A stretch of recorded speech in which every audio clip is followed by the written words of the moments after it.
Просторот на некогашната касарна во Охрид, кој повеќе од деценија беше целосно запуштен, добива нов лик.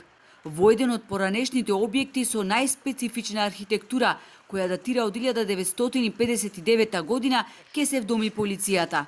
Локалната власт и Министерството за внатрешни работи ги препознаа потенцијалите на историскиот комплекс, кој беше еден од најголемите во Македонија, но зјаеше празен откако во 2011 година се исели и последниот војник.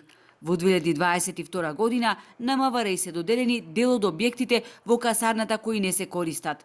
Министерството за внатрешни работи ќе ги превземе сите потребни чекори за да го стави во функција како што доликува, заради тоа што овој капацитет како таков во рамки на моменталната состојба која што е и текако задоволува одредени услови од аспект на технички карактеристики и со обезбедени финансиски средства од идната влада на Република Македонија ќе може да го ставиме во функција како што доликува.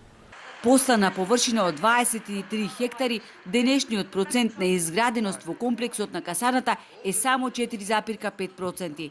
Затоа локалната власт планира да го заживее овој дел од градот кој се наоѓа на 2 километри од центарот, а е буквално мртов.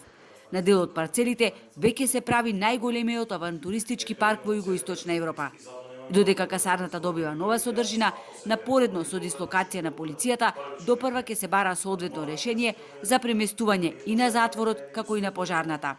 Кога да се разговара и кога да логичко ги гледаме работите, повеќе гужва се создава таму каде што пожарната, полицијата, а и затворското одделение се наоѓаат како подрачјот, колку што тие реално можат да функционираат.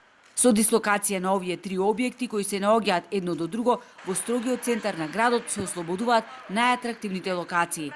Според најавите на министерот Тошковски, засега планирано е на местото на полицијата да се направи убав парк и подземна гаража, нешто што за градот исто така е насушна потреба.